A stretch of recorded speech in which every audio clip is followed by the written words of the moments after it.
Bentrovati amici in questa nuova puntata di Die Pro Die. Siamo qui al centro sportivo Monte Oro, siamo in compagnia del presidente della Casa della Fraterna Solidarietà, siamo in compagnia di Aldo Meloni, a cui poi è dedicata questa giornata, intendo la Casa della Fraterna Solidarietà. Ma che cos'è questa associazione?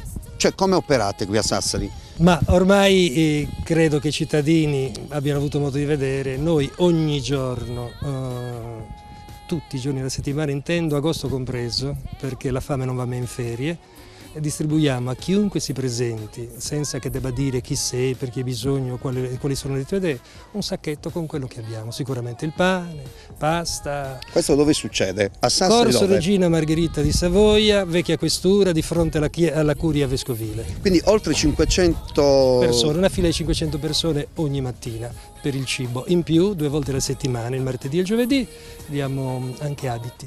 Per dare un dato che ormai è già noto, l'anno scorso abbiamo distribuito 150.000 sacchetti di cibo, che detto così sembra una piccolezza, è un'enormità. All'interno 400.000 confezioni di yogurt. Voi immaginate 400.000 confezioni di yogurt, una piramide. Una piramide. Noi siamo qua, insomma, con la Nazionale Artisti Sardi. Sarebbe bello che veniste anche voi e che portaste, non so, qualcosa. Pelati. Pasta? No, pasta no, perché no. Questa la troviamo con facilità. Zucchero, pelati. fette biscottate. Fette biscottate. Basta qualche scatoletta, ma queste scatolette sono già cose di che cosa? Di tonno, di carne, perché ci sono anche coloro che prendono il sacchetto ma poi non utilizzano quello che, se non parte di quello che c'è, perché non hanno casa, non sanno dove andare a cucinare. Noi ci interessiamo delle famiglie, ma anche questi, chiunque chieda, non ce n'è problema.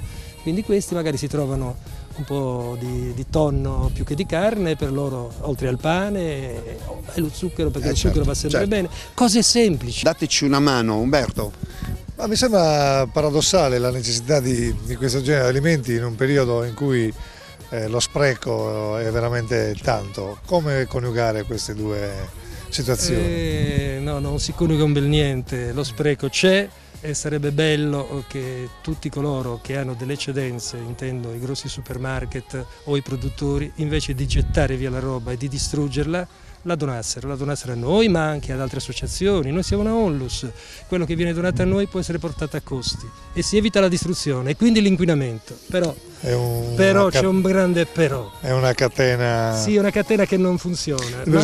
Manca un anello. Bisogna fare la raccolta differenziata e mettere oltre l'umido il vetro, mettere anche gli alimenti che spesso non si usano. Gli alimenti andiamo noi a ritirarli, quelli che sono ciancicati, quelli che hanno 2 o 3 giorni alla scadenza. Noi con tutta quella platea di persone che abbiamo possiamo dare, l'importante è che non sia scaduta la roba. Dunque l'appello è senz'altro quello di dare grosse. Diamo da mangiare agli affamati, porca miseria, vestiamogli nudi, adesso gli stiamo dando pure i denti, dateci una mano, questo vale per gli odontotecnici soprattutto. Per gli odontotecnici? Non per i dentisti che ci sono. Senta, ma è una casualità che la vostra sede sia di fronte alla curia? No, è la provvidenza che ci ha mandato là.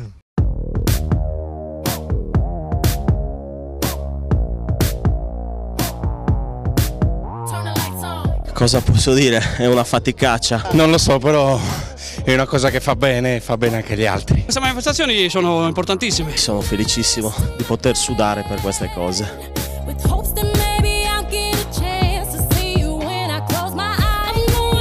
Versate numerosi per la Casa della Fraterna Solidarietà. Questa situazione dei poveri in città a Sassari è sentita e in effetti, come diceva il Presidente in occasione della conferenza stampa, pare che diano 500 buste al giorno. Evidentemente non è poi così, non è poco, ci sono veramente tante persone che hanno bisogno.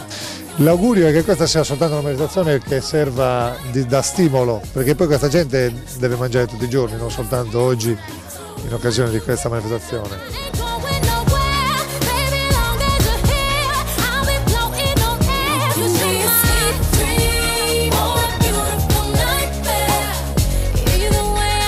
Ce ne sono migliori perché fa bene alla beneficenza e a tutto quello che ci circonda. È sicuramente un vero piacere poter fare qualcosa per aiutare qualcun altro, come fa sempre la Nazionale Artisti Sardi.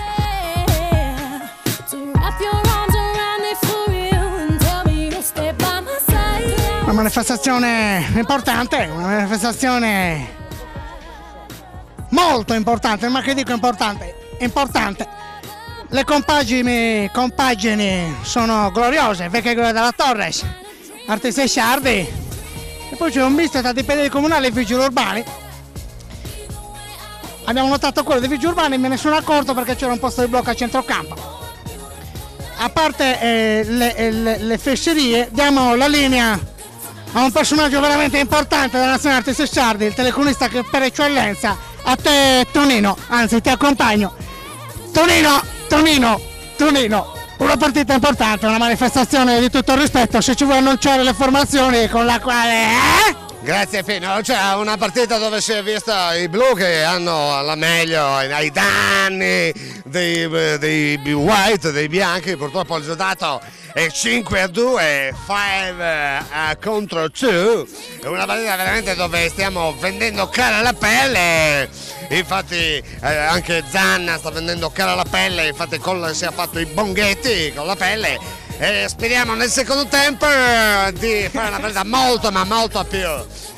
molto più migliore assai e speriamo di vincere, ma soprattutto di vincere, anzi ribadisco, speriamo di vincere, sarà molto difficile.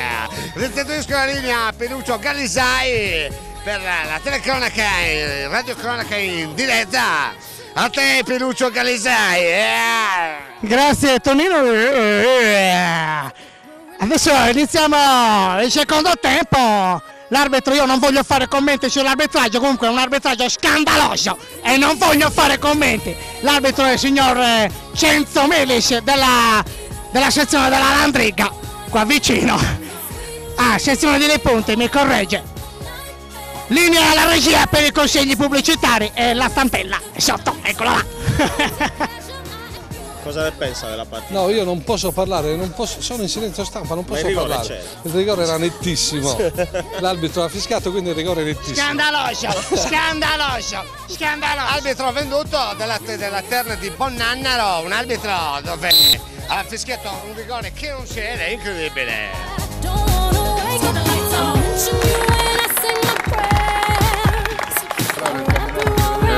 Mamma mia. Ringraziamo il Centro Sportivo Monteoro per averci invitato a questo quadrangolare e ringraziamo le squadre con cui abbiamo giocato, chiediamo scusa di qualche spigolosità non voluta e niente, grazie a tutti e alla prossima. Il quadrangolare è stato fatto veramente nel giro di 3 giorni e ci è voluta tutta la buona volontà per giocare in queste condizioni, ma anche da parte di tutti quelli che hanno organizzato sono stati fatti un po' di salti mortali. Essendo questo un evento sportivo di solidarietà, abbiamo pensato di lasciar perdere le medaglie e di darvi un segnale piccolissimo ma tangibile che vi ricordi la solidarietà, un portachiave. Quindi a tutti i partecipanti consegneremo con l'assessore Carbini un portachiave per ricordarci che la solidarietà dovremmo farla un po' tutti i giorni.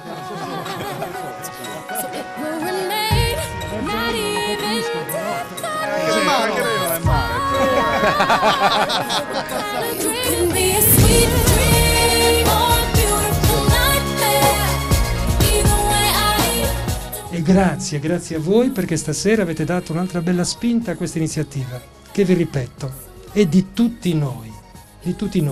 E Casa della Fraterna Solidarietà non chiede a nessuno fratello chi sei, perché hai bisogno, né quali sono le tue idee. Per noi chiunque si presenti è uno che ha bisogno. E questa è una cosa di cui andiamo fieri ed orgogliosi, perché nella carità non bisogna fare domande, bisogna solamente porgere. Grazie a tutti.